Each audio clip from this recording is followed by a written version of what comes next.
Hey guys, it's the Quarantine Cuber, and this is how to get faster 2x2 using Ortega.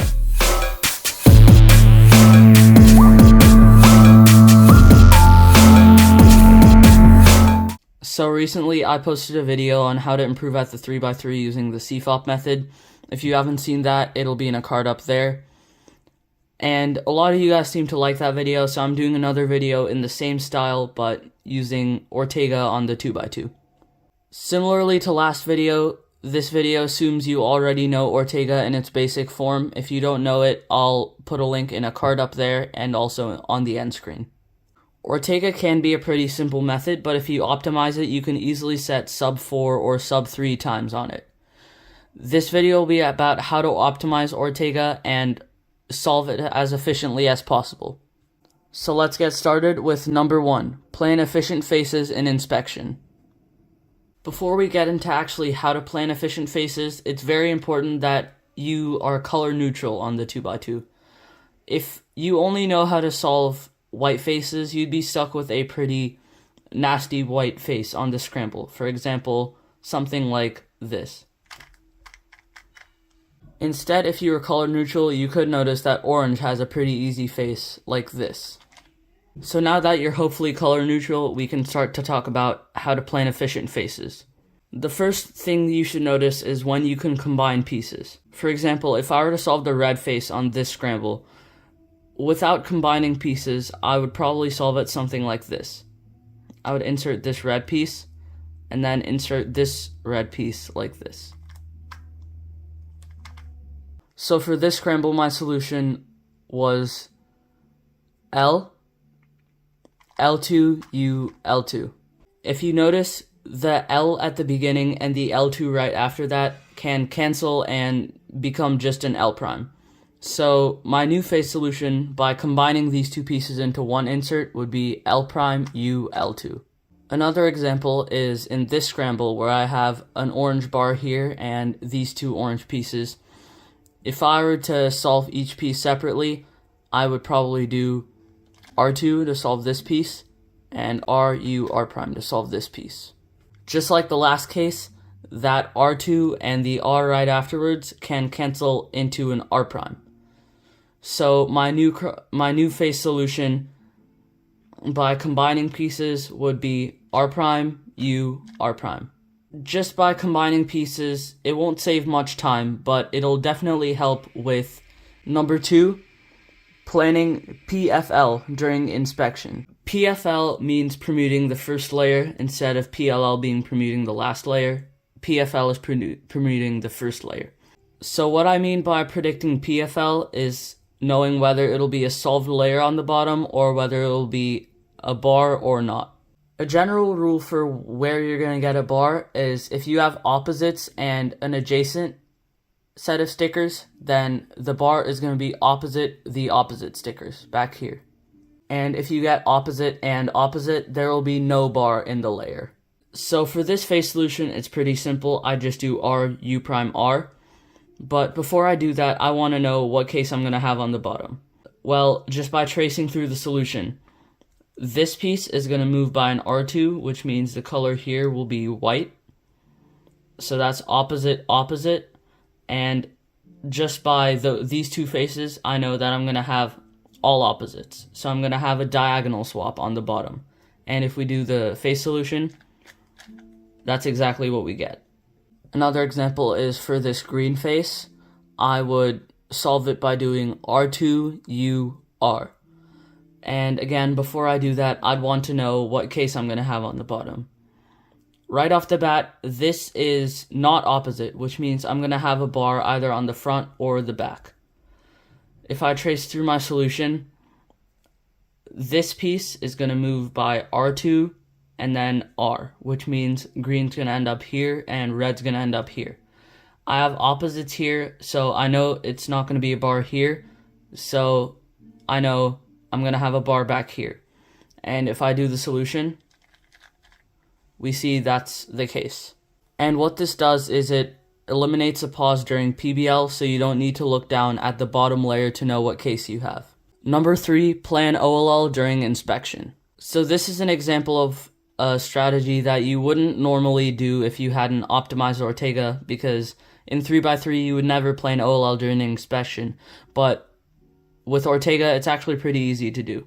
What you need to do is you need to trace out 3 top face stickers and see where they will end up. For example, my bottom face is white, so my top face will be yellow. For this case, I'm going to choose this sticker, and this sticker.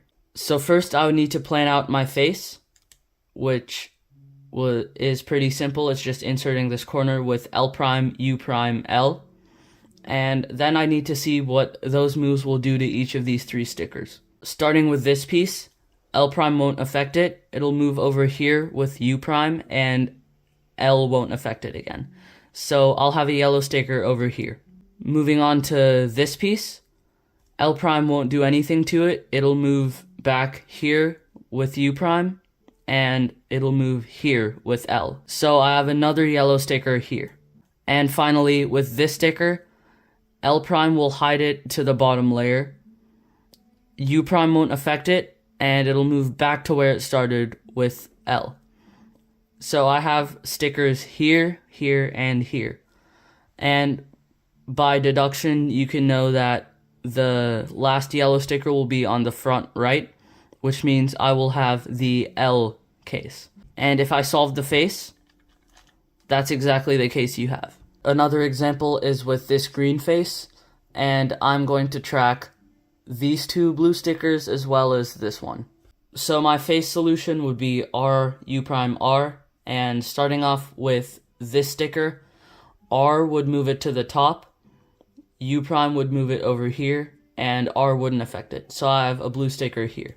Moving on to this sticker, R wouldn't do anything to it, U prime would move it over here, and R would move it here. So I have another blue sticker here. And lastly, with this blue sticker, R would do nothing to it, U prime would move it here, and R would again do nothing to it.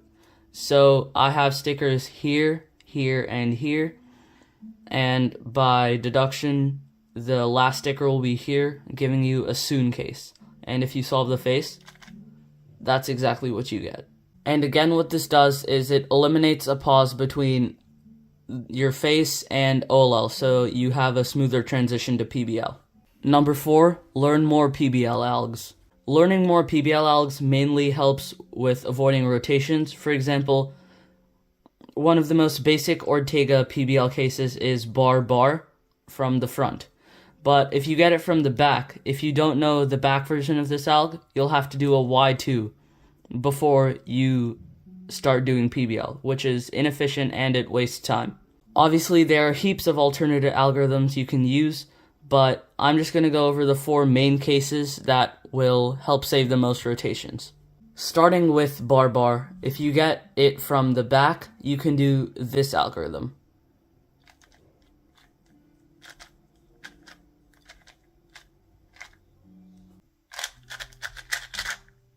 Moving on to diagonal bar, if you get this case, hold the bar on the left, and you do this algorithm, which is basically just a square 1 algorithm.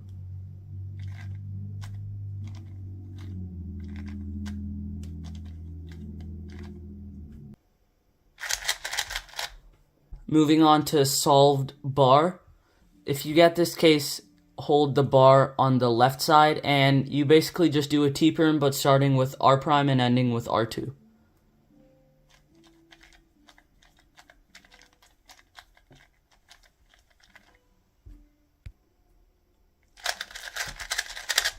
And lastly, with solved diagonal, there's really no good way to do this, but what I find to be the easiest is doing Y perm on the top followed by R2, B2, R2.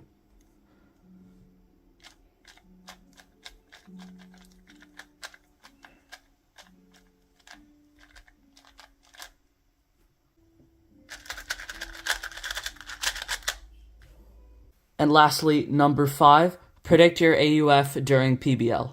So let's assume you plan an efficient face, you predict PFL and OLL during inspection, and you have an alternative PBL algorithm that you use. If all of this happens, you can still have a major pause at the end due to your AUF. That's why you want to predict it during PBL, so you can go right from your PBL into your AUF. So what you're going to want to do is compare any 2 or 3 stickers on the cube and use that to predict your AUF. This basically just comes down to a method you find efficient, but I'm going to show a few examples of what I do, which pretty much work all the time. For bar, if I get it from the front angle, or I get it from an angle that I rotate to solve on the front, I will compare this bar with this bar, and that basically gives me my AUF. For example, since green belongs on the left of red, I know that I will have to do a U after I finish this algorithm. And I get a U AUF like I predicted. And for bar from the back, I look at these 2 stickers. For example, since orange belongs on the left of green, that means I have a U AUF. For bar diagonal, I compare these 2 stickers and memorize the opposite. So since red and red belong on the same face, that means I would have no AUF. But since I memorized the opposite, that means I have a U2 AUF.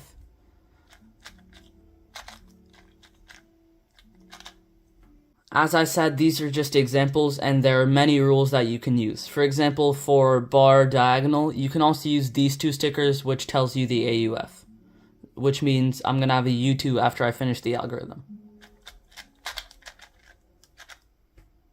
So feel free to come up with your own rules to predict AUF after PBL. And that just about wraps up this video on how to get faster with the Ortega method. If you want to see more videos like this, click up here. If you want to see my latest video, click up here.